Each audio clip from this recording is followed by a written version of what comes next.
నడిపించిన డేజీకి నిండు వందన వాక్య సందేశంలో లేఖన ఉందో ఒక చిన్న ప్రార్థన చేసుకున్నాం.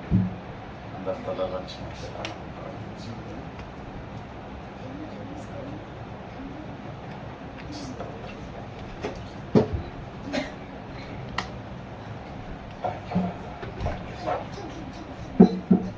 మమ్మల్ని అతి మిక్కిలిగా ప్రేమించిన మాకు ప్రియతండి నీకు వేలాది స్తోత్రం ప్రభా. గడిచిన ఒక వారం దినం క్షణం నుంచి ప్రభా ఈ యొక్క నూతనమైన ఒక క్షణం వరకు మమ్మల్ని అందరినీ ప్రభా సజీవ లెక్కలించి కాపాడిన విధానం కొరకు నీకు వేలాది స్తోత్రం ప్రభా. ప్రభా మాకంటే గొప్పవారు ప్రభా ఈ యొక్క దినం క్షణం చూడలేక గతించిపోతుండగా ఈ యొక్క యోగ్యత లేని వాళ్ళం ప్రభా మీకెంతో ఆయాసకరమైన క్రియలు చేసిన వారు ఆయనను ప్రభావ మమ్మల్ని ఎంతగానో ప్రేమించి ఇక్కడ మీ యొక్క సహవాసంలో చేసిన విధానం కొరకు నీకు వేలాది స్తోత్రం. పాటల ద్వారా మిమ్మల్ని మహిమపరిచించున్నాం రాజా, ఆరాధన ద్వారా మిమ్మల్ని ఘనపరిచించున్నాం. వాక్య సందేశంలో వెళ్తుండగా ప్రభా మీరే నడిపిస్తారంటూ సకల మహిమ మీకే చెందేలాగా యేసయ్య పరిశుద్ధ నామం అడిగి వేడుచున్నాం తండ్రి. ఆమేన్. హల్లెలూయా. దేవునికి స్తోత్రం కలుగును కాక. 40 రోజుల శిల్వ ధ్యానం అయింది. ఈస్టర్ ఇంకా జయప్రదంగా అయిపించుకున్నాం. యథావిధిగా మన గోటికి మనం చేరుకున్నాం. దేవునికి స్తోత్రం కలుగును కాక. నిజంగా ఈస్టర్ ఏ దానికి సాదృశ్యంగా ఉంటున్నదండి? పండగ దేవుని యొక్క పునరుద్ధానము కదా. దేవుని యొక్క పునరుద్ధానము మనము లేఖనాలలో చూసినట్లయితే నిజంగా మనము ఒక అన్యులకు కానివ్వండి వేరే వాళ్లకు చెప్పుకొని తగిన ఒక అంశం ఏముంటున్నదంటే అందరూ విశ్వసనగా అందరూ పుడతా ఉంటున్నారు. మరణము జననం అనేది సహజం. అయితే మరణించిన వారు తిరిగి లేయటం అంటే మన యేసయ్య మాత్రం. హల్లెలూయా, హల్లెలూయా. అంత గొప్ప సమర్థుడమైన దేవుణ్ణి మనము ఆరాధిస్తా ఉంటున్నాం, మహిమపరుస్తా ఉంటున్నాం అంటే దేవునికి మాత్రమే మహిమ కలుగును గాక. ఈరోజు ఒక వాక్య భాగము యోహాను రాసిన సువార్త 11వ అధ్యాయము 25వ వచనం 26వ వచనం చదువుకొని మనం ధ్యానిస్తామండి. అందుకు యేసు పునరుద్ధానమును జీవమును నేనే, నా యందు విశ్వాసము ఉంచువారు చనిపోయినను. హల్లెలూయా. ఏమైతుందండి? ఏమంటా అంటున్నారు? పునరుద్ధానమును జీవమును నేనే, నా యందు విశ్వాసం ఉంచువారు చనిపోయినను బ్రతుకును. ఈ యొక్క వాక్యంను మనము ఎక్కువ శాతము ఎక్కడ చూస్తామండి? మెమోరియల్ ప్రేయర్స్ ఉంటాయి కదా, అంటే చనిపోయిన దినాలు వాటికి ఒక మెమోరియల్ ప్రేయర్లో పైన క్యాప్షన్ వర్స్ వచ్చేసి ఇది ఏంటంటే మరణించినను తిరిగి లేస్తారు, లేకపోతే మనం వాళ్ళతో కలుసుకుంటాం. ఒక నిరీక్షణతో మనం జీవించాలి. అయితే ఈ అన్నిటకు ఒక క్లాజ్ పెట్టింటున్నాడు, ఒక కండిషన్ ఏముంటున్నదంటే విశ్వసించువారు. మనం ఆయనలో విశ్వసించాల. ఊరికే అయింది చెప్పాడు యేసయ్య చెప్పాడు నేనే పునరుద్ధానమును జీవమును అన్నట్టుగా అయితే ఓకే, మంచిది. మనము ఎక్కువ శాతం ఏం చేస్తామంటే నోటి ద్వారా దేవుని అంగీకరిస్తాం, కానీ ఇక్కడి నుంచి మాత్రం కదలింపు అనేది ఉండదండి. చాలా మటుకు యేసు దేవుడే అనే కాదు, వేరే విషయాలు లోకరీతిగా మనం చూసినట్లయితే ఎక్కువ శాతము నోటి ద్వారా అన్ని పలుకుతాం కదా, అన్ని చక్కటి మాటలు, అన్ని తీపి మాటలు అన్ని మాట్లాడతాం, కానీ ఇక్కడ మాత్రం ఏముంటున్నదో మనకు తెలియదు. అయితే లేఖనాలలో ఏమంటారంటే man looks out side but God looks inside. మన అంతరంగం ఏముంటున్నది అనేది దేవునికి మాత్రమే తెలుసు. ఇక్కడ ఒక ఎంత చక్కటి మాట. ఈ యొక్క సన్నివేశం ఎప్పుడుదనేదండి? ఎప్పుడుది ఇది? ఈ యొక్క 11వ వచనం యోహాను రాసిన సువార్త. లాజరయ్య చనిపోయినప్పుడు జరిగిన ఈ యొక్క సన్నివేశం ఇక్కడ ఏమంటా అంటున్నాడు? వాళ్ళకు ఓదార్పుగా. ఎవరికండి? మరియాకు మార్తాకు ఓదార్పుగా ఏమంటా ఉంటున్నాడంటే, నేనే పునరుత్థానమును జీవమును. మీరు ఎందుకు భయపడాలి? మీరు నా పైన విశ్వసించినట్లయితే మరణించిన వారంగా హల్లెలూయా. ఎంత గొప్ప విశ్వాసం, ఎంత గొప్పగా. మనం భయపడాల్సిన పనే లేదు. శారీరకంగా మనము మరణిస్తామేమో కానీ ఆత్మీయ రీతిగా, ఎందుకంటే మరణం అనేది చాలా చేదు అనుభవం అండి. వాళ్ళకు మరణించిన వారు లేకపోతే ఎవరైతే వాళ్ళ ఆత్మీయులను కోల్పెట్టారో వాళ్ళకు మాత్రమే ఆ ఒక చేదుతనం ఎంత ఘోరం అనేది తెలుస్తుంది, ఆ లోటు కదా. మిగతా వారికి సహజమైన మరణమే కదా. అప్పట్లో మనం చూసినట్లయితే ఈ యొక్క కరోనా విషయంలో ప్రతి వారము ప్రతిరోజు ఏదో ఒక వార్త, ఆ లైన్లో వీళ్ళు మరణించారు, ఈ లైన్లో వీళ్ళు మరణించారు. బ్యానర్లు వేసేంత వరకు ఇంకా మనకు బ్యానర్ చూసేదానికి ఇంకా ధైర్యం లేదు కదా. ఒకరోజు ఏమైపోయిందంటే అందరము కరోనా అంతా అయిపోయిన తర్వాత ఆలయంలో కలిసినప్పుడు ఆ ఒక అయ్యగారు చెప్పిన మాట, ఈ యొక్క కరోనా దీంట్లో 64 మంది మరణించారు మన సంఘస్థులు. 64 మంది హఠాత్తుగా. విషాదకరమైన వార్త, చేదు వార్త. అదే ఆ ఆత్మీయులను అడిగినట్లయితే విడిపోయిన కుటుంబాలకు వాళ్లకు ఎంతో వేదన రోదన. ఎందుకంటే సక్రమంగా ద ఫైనల్ రైట్స్ అంటే మరణించిన తర్వాత ద ఫైనల్ రైట్స్ ఏముంటాయంటే సక్రమంగా వాళ్ళను భూస్థాపన చేయడం. అయ్యంగా జరగలే కొన్ని విషయాలు, చాలా బాధాకరం. ఇక్కడ ఏమంటా అంటున్నాడంటే మరియా మార్త ఎవరైతే దేవునికి ఎంతగా ఆత్మీయులంటే బైబిల్లో లేఖనాలలో యేసయ్య కన్నీళ్లు విడిచాడంటే ఎవరి గురించి అంటే ఇలా గురించి. The smallest verse in the Bible ఏంటండి? బైబిల్లో అతి చిన్న వచనం ఏముంటున్నదంటే యోహాను రాసిన సువార్త 11:35 కదా. ఏంటంటే జీసస్ ఆయన కన్నీళ్లు పెట్టాడంటే ఎంత వాళ్ళతోటి ఆ ఒక ఆత్మీయంగా ఉంటున్నాడో, ఎంత ప్రేమ కలిగిన ఉంటున్నాడో అనేది ఇక్కడ తెలుస్తూ ఉంటున్నది. ఇక్కడ ఏమంటా ఉంటున్నాడంటే మరియా మార్త వార్త ఒక పంపారండి. ఎవరికి? యేసయ్య అక్కడనే ఉన్నాడు 2 మైళ్ళ దూరంలో యెరూషలేము. అక్కడ ఉన్నప్పుడు వార్త పంపారంట, అయ్యా లాజరయ్య మరణించే తట్టుంటాడు, కొంచెం రాండి అంటే యేసయ్య ఓకే. ఎందుకంటే మనిషి కుమారుడు మహిమ పొందాలంటే ఈ యొక్క ఆలస్యం అనేది ఆయనకు అందింది వార్త. ఆయన ఎన్ని రోజులు ఆలస్యంగా వచ్చాడంటే ఇక్కడికి, ఎన్ని రోజులండి? 4 రోజులు ఆలస్యంకి వస్తే ఇంకా వీళ్ళు అనుకొని ఉంటారు, నైనా ఇంత సత్కరించి నన్ను ఇంత మేము బాగా చూసుకుంటే ఈయన చూస్తే ఎన్ని రోజులకు వచ్చాడు. మామూలుగా మనం ఏం ఆశిస్తామో మన ఆత్మీయులకు ఏమన్నా మనం కబురు పంపామనుకోండి వెంటనే రావాలి. మనం ఎంత వెంటనే పోతామో తెలియదు కదా. అయితే మనము పిలిచిన వారు మాత్రము వెంటనే రావాలి. ఉన్న పనులన్నీ వదిలేసిపోయి దిస్ మేక్స్ ద డిఫరెన్స్. ఇదే గివ్ అండ్ టేక్ పాలసీ అంటే ఇదే అండి. మనము ఎంత నీట్గా జల్దిగా స్పందిస్తామో వాళ్ళు ఇంకా మనం ఎంత ప్రేమగా మాట్లాడతామో వాళ్ళు ఇంకా వీళ్ళు ఇంకా ఏమనుకున్నారంట, ఎప్పుడో ఈ దారిలో వెళ్ళేటప్పుడు మా ఒక్క కుటుంబానికి ఎక్కడ బెతేనియాకు వచ్చినప్పుడల్లా మా ఇంట్లోనే ఉండేది యేసయ్య. ఎంత ఆత్మీయుడు, ఒక కబురు పంపిస్తే అప్పటికప్పుడు వచ్చేస్తాడు. మా ఒక సహోదరుడు ఎవరు లాజర్ బ్రతుకుతాడు అని ఒక ఆశతో కబురు పంపారంట. అయితే what was God's plan? This makes the beauty of the verse. ఎందుకంటే అప్పటికప్పుడు ఏమన్నా వచ్చినట్లయితే యేసయ్య లేఖనాలలో లాజర్ గురించి ఇంత గొప్పగా మాట్లాడేవారు కాదు. ఎందుకంటే ఇలాంటి సిచ్యువేషన్ 2 సార్లు జరిగేది. యేసయ్య ఇంతకు ముందు మత్తయి రాసిన సువార్త 19వ అధ్యాయము 18వ వచనం నుంచి మనం చూసినట్లయితే ద డాటర్ ఆఫ్ జైరస్ ఏమంటారండి తెలుగులో? జైరస్ ఒక కుమార్తె, ఆమెక మరణించిన ఒక వార్త వచ్చినప్పుడు యేసయ్య వెళ్ళాడంట. అప్పటికప్పుడు వెళ్ళాడు. ఈ did not waste the time.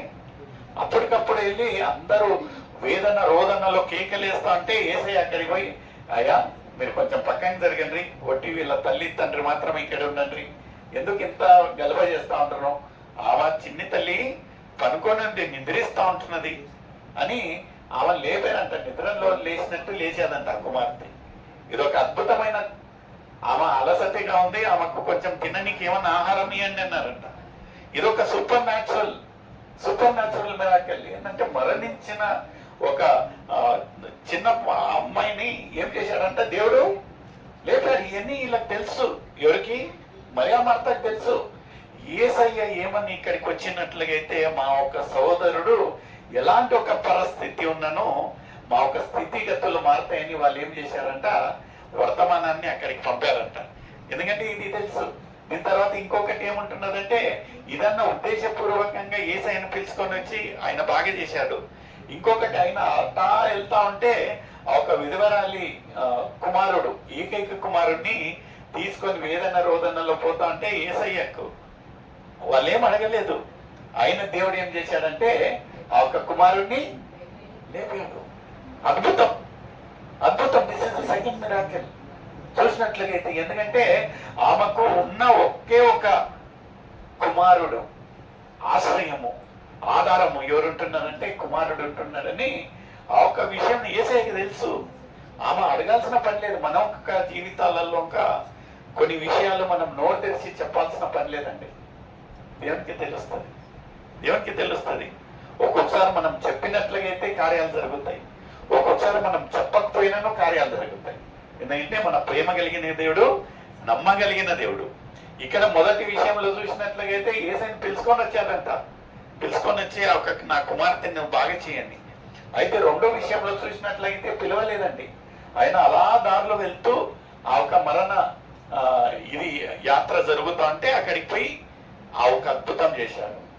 ఇది రెండోది ఏముంటున్నదంటే, వాళ్ళు ఎంతగానో ప్రేమించి ఆశించి ఏం చేశారంట, యేసయ్యకు వర్తమానం పంపారంట. యేసయ్య నువ్వు వచ్చినట్లయితే మా ఒక సహోదరుడు లాజరు బాగుపడతాడు అంటే, యేసయ్య ఎంత గొప్పగా ఏమంటా ఉంటుందంటే, నేనే పునరుత్థానము, నేనే జీవము, నా యందు విశ్వాసించేవాడు చనిపోయినను. అక్కడ ఒక సింపుల్ ఇంటి ఇచ్చారు అప్పటికే కదా. మనం అన్ని నోరు తెరిచి చెప్పాల్సిన పని లేదు.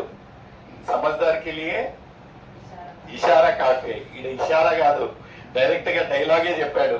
ఏమన్నాడంటే, మరణించినను చనిపోయినను కదా. ఆయనను మన మట్టి బుర్రలకు ఒక్కొక్కసారి కదా. ఎందుకంటే దేవుడు ఏమంటాడు, 4:16 యోహాను ప్రశ్న, నేనే మార్గమును సత్యమును జీవమును. అది ఏడు ఏమంటాడు, అడుగుడి మీకు ఇవ్వబడును. అన్ని ఎంత తేటగా చిన్న పిల్లలకి ఎల్కేజీ వాళ్ళకు నువ్వు అలెక్స్ కు చెప్తావు కదా, అట్ట చెప్పినను మనకే మనం ఊహించుకుంటాం, అన్ని రకరకాలుగా ఊహించుకుంటాం. ఇట్లా అడగకూడదు, అట్లా ఏం అడగమన్నాడు అనేది మనం కండిషన్ స్టార్ట్ చేస్తాం కదా. నేనే జీవము మార్గం అంటే ఈ మార్గం కాదేమో, ఈ మార్గము. దీన్ని ఏమంటారంటే అతి తెలివి అంటారు. ఏమంటారండి? అతి తెలివి. ఇంకొక మాటలో ఓవర్ యాక్షన్ కదా. మనం దేవుని పైన ఆధారపడం. దేవుడు ఏమంటాడంటే, సమస్త భారము మోయిస్తున్న జనులారా నా యొద్దకు రండి. No God, less luggage more comfort. మనమే మరలా ఏమంటామంటే, దేవుడు నా చెయ్యి విడిచాను కదా. ఇక్కడ కొన్ని విషయాలు మనము ఆత్మీయులుగా గమనించాల్సిన విషయం ఏముంటుందంటే, ప్రతి ఒక్క సమస్యకు ఇక్కడ దిస్ ఇస్ ద గైడ్ అండి. This is the guide, this is the basic information before living the BIBL అంటే ఇట్స్ బేసిక్ ఇన్ఫర్మేషన్. మనం ఏంటంటే దీన్ని తిరిగేయాలి. చాలా కాలం ఏమవుతుందంటే మనం తిరిగేయము. రెడీమేడ్ స్టఫ్, మ్యాజిక్ 2 minutes అంతే, ఇన్స్టంట్ గా జరుగుతాయి. అయినను ఇక్కడ కండిషన్ ఏం పెట్టాడంటే, నా యందు విశ్వసించిన వారు. అలాంటి విశ్వాసం ఉంటున్నదా? ఏమో బ్రదర్, విశ్వాసం గురించి మేము మైళ్ళ దూరం ఉండం కదా.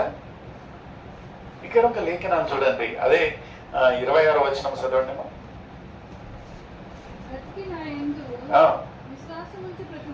ప్రతివాడును ఎన్నటికి చనిపోడు. ఈ మాట నమ్ముచున్నావా? ఒక ప్రశ్న నీకు నాకు ఒక ప్రశ్న. ఏమంటా ఉన్నాడు? ఈ మాట, నేను చెప్పిన మాట మీరు నమ్ముతా ఉన్నారా? ఎందుకంటే మరణించరు అని ఉంది. ఎందుకంటే శారీరకమైన మరణం ఉంటదేమో గాని ఆత్మకు మరణం ఉండదు. నీలే ఆస్మా కే పార్ జాయేంగే, मेरा ईश्वर रहता वहाँ, हम मिलेंगे बादलों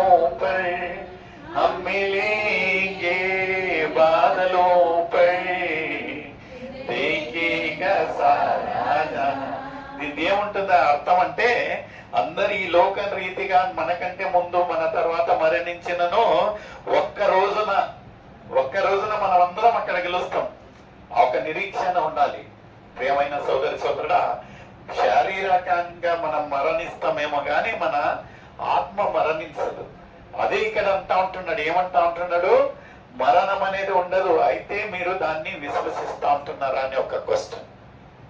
నాకుంకా నీకుంకా, ఇక్కడ కూర్చున్న వారికి ఇంకా, ప్రతి ఒక్క ఆత్మీయులకు, ప్రతి ఒక్క విశ్వాసులకు ఒక ప్రశ్న ఏంటంటే, మీరు విశ్వసిస్తా ఉంటున్నారా? కొన్ని మందిని చూసినట్లయితే మరణించిన తర్వాత ఇంకా కొన్ని మంది శోకం చేయరండి.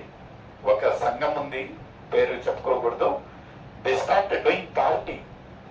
ఆ రోజు సాయంత్రం నా విందు సంతోషిస్తారు. ఎందుకంటే మా ఒక్క సహోదరుడు, మా ఒక్క సహోదరు ఎవరైతే మరణించారో అక్కడ ఖచ్చితంగా ఆయన ఒక రాజ్యంలో చేరుంటున్నారు.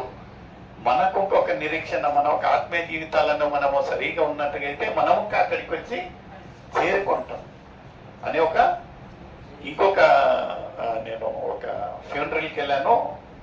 వాళ్ళు మన బాడీని తీసుకొని వెళ్ళేటప్పుడు ఏమంటా ఉన్నారంటే బాయ్ బాయ్ అంటా ఉంటారు.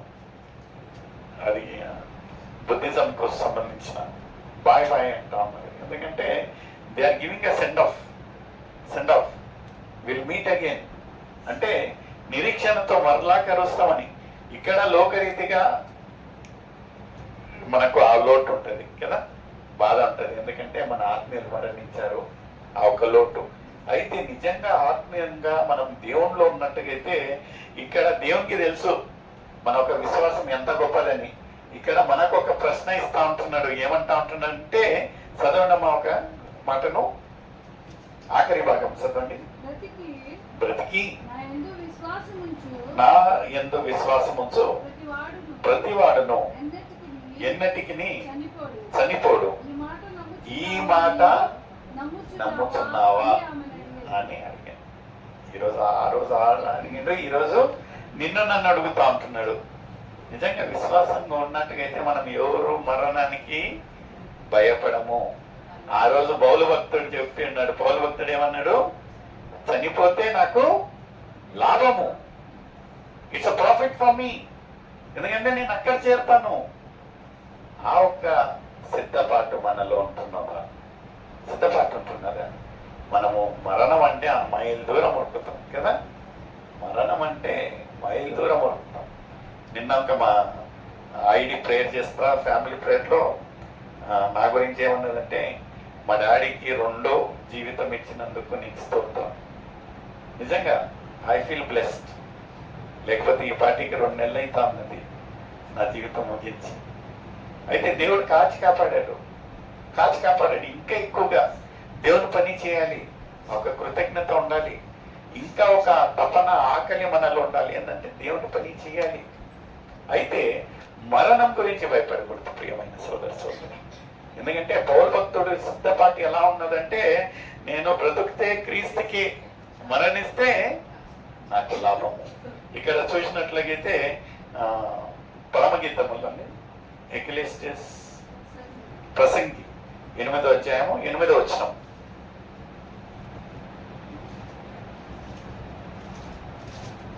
తీసిన వారు సర్వీ సహకరించండి. ప్రసంగి 8వ అధ్యాయము 8వ వచనం.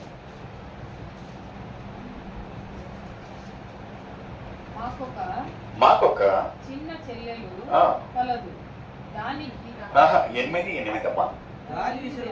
గాలి విసరకుండా ఎవరికి అధికారం. గాలిని మనం ఏం చేయొచ్చండి? ఈ ఫ్యాన్ కావాలంటే ఎక్కువ చేయొచ్చు, తక్కువ చేయొచ్చు. అయితే ఇటు రావాలి అటు రావాలంటే ఇప్పుడు కూలర్లకు స్వింగ్ గింగ్ అని ఉంటది. స్వింగ్ అంటే ఒక పైకే వస్తుంది, అన్ స్వింగ్ అంటే అన్ని వైపు వస్తాయి. అయితే ఇక్కడ మాట్లాడేది లేఖనాలు ఏముంటున్నదంటే, నార్మల్ గా న్యాచురల్ గాలిని ఎవరన్నా కంట్రోల్ చేయడానికి అవుతుందండి? లేదు. అదే రీతిగా ముందు చదవనా, ఎవరికి వశం కాదు అంటే, we cannot control the death, we can take precaution అంటే దాన్ని కొంచెము మనము నిరంతరం చేయొచ్చేమో కానీ, బట్ వి కెనాట్ కంట్రోల్. దేవుడు నిర్ణయించిన కాలము ఒక క్షణం ఇటు అయినను అటు అయినను మనము మార్చలేము. ప్రియమైన సోదరి సోదరుడు, మరణం అనేది ఖచ్చితం. ఈరోజు మనం బ్రతికామంటే మరణం అనేది ఖచ్చితం. ఒకళ్ళు ముందు ఒకళ్ళు వెనక.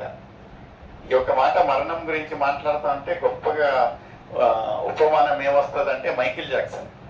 మైకిల్ జాక్సన్ తెలుసా అండి? ఎవరండి మైకిల్ జాక్సన్? మంచి పాప్ డాన్సర్. తను పేరు ప్రఖ్యాత ఉన్న ఒక డాన్సర్. బలాంది తక్కువ అనేది లేదు అతనికి. అంత క్రేజ్, సెలబ్రిటీ. ఆయనకు ఈ యొక్క మరణ భయం అనేది చుట్టుకున్నదంట. మరణ భయం చుట్టుకొని ఆయన మన ఒక అవయవాలలో ఉండే ప్రతి ఒక్క స్పెషలిస్ట్ డాక్టర్ను ఆయన ఒక ఇంట్లో పెట్టుకున్నాడంట. ఒక సపరేట్ ఐసీయూ యూనిటే తయారు చేశారంట. ఐసీయూ యూనిటే కళ్ళకు కానీ, హార్ట్కి కానీ, కిడ్నీకి కానీ అన్నిటకు కావాల్సిన ప్రతి ఒక్క స్పెషలిస్ట్ అక్కడ ఉన్నారంట. ఇంకా ఆయనకు మరణం అనేది భయం లేకుండా ఉన్నట్లయితే ఆయన హఠాత్తుగా 55 సంవత్సరాలలోనే చనిపోయాడు. ఎందుకంటే నిర్ణయించిన కాలం అది నిర్ణయించిన కాలం, దేవుడు నిర్ణయించిన కాలం. నువ్వు మానవునివే, నువ్వు సృష్టికర్త అక్కడ ఉంటున్నాడు కదా. We cannot compete with God. సృష్టికర్తకు తెలుసు సృష్టిది ఒక స్వభావము. ఇతను ఒక ఏమనుకున్నాడంట, నా అంత గొప్పవాడు ఎవరు లేరు అన్నట్టుగా అయితే ఈయన హఠాత్తుగా, ఎందుకంటే ఈ యొక్క 90వ కీర్తనలో మనం చూసినట్లయితే లేఖనాల ప్రకారంగా మనం ఎన్ని సంవత్సరాలు బతుకుతామండి? ఎక్కువ అయితే 70, లేకపోతే 80. అది ఒక ఆయాసకరమైన ఒక జీవితాన్ని. ఈయన సహజంగా ఎన్ని ప్రికాషన్ తీసుకోకపోయినానో 60-70 సంవత్సరాలు బతికేవాడేమో కదా. అయితే ఈ ఓవర్ యాక్షన్, నేను అప్పుడే చెప్పాను మీకు, అతి తెలివి ఓవర్ యాక్షన్ చేసినందుకు ఏమైంది? 55 సంవత్సరాలకే మరణించాడు. ఆయనకి ఏం తక్కువ ఉందని చెప్పండి? ఏం తక్కువ ఉన్నది? అంత సెలబ్రిటీ. ప్రతి ఒక్క ఆయన ఒక డాక్యుమెంటరీ ఎప్పుడన్నా చూడండి, నేషనల్ జియోగ్రఫిక్లో. ఎంత పర్ఫెక్ట్ ప్లాన్డ్ లైఫ్ అతనిది. ఏం తినాలా, డైట్ చార్ట్, ఏం తినాలా, ఎప్పుడు ఏం చేయాలా, అది ఇది అన్ని. బట్ మరణించిన దాన్ని నిరంతరం చేయనీకి అయిందండి కాల. ఇక్కడ ఒక లేఖనాలు ఎంత చక్కగా ఈ యొక్క పరమగీతంలలో మనం చూసి, ప్రసంగిలో చూసినట్లయితే మరణాన్ని వి కెనాట్ కంట్రోల్. ప్రియమైన సోదరి సోదరుడు, ఎందుకంటే ఇంకా ఎంత అవుతుందో మనం సిద్ధపాటులో ఉండాలి. కానీ సిద్ధపాటులో ఉన్నట్లయితే we can challenge the death కు మనం ఏం చేస్తుంటే వీ కెన్ ఛాలెంజ్ ఇట్. అయితే టేక్ మీ, అది ఎప్పటికంటే ఆత్మీయులుగా మనకు ఉన్నట్లుగా అయితే వైమి అంటాం. వైమి అంటే ఏంటండి? నేనెందుకు నైనా, లోకంలో ఇన్ని మంది ఉన్నారు, నాకే ఎన్నిసార్లు చెప్పింటాం ఈ మాట కదా. అక్కపక్కన వాళ్ళని చూసి హఠాత్తుగా ఒక సమస్య వచ్చాదనుకో, దేవా నేనే ఎందుకు, వైమి అంటాం. అయితే విశ్వాసులుగా మనం పలికే మాట ఏమనాలంటే ట్రై మీ అనాల. హల్లెలూయా. సాతానికి ఏమనాలంటే ట్రై మీ అనాలంట, వైమి కాదు. ట్రై మీ అంటే నన్ను నువ్వు ట్రై చేయి. ఎట్టుంటున్నది నా ఒక విశ్వాసం. ఎందుకంటే లేఖనాలలో ఏమంటా అంటున్నంటే, నా యందు విశ్వసించిన వారు మరణించినను. హల్లెలూయా. మరణం ఏందండి? శారీరకంగా మట్టి నుంచి వచ్చాము, మట్టికే పోతాం కదా. ఏమన్నా తీసుకొని వెళ్తామండి? ఎందుకంటే లేఖనాలలో 1 తిమోతి 6:7 ఏముంటున్నదండి? తీసినవారు. ఎందుకంటే ఇది మనకి ఎక్కువగా కావాల్సిన మాట. ఏమియో తెలియదు,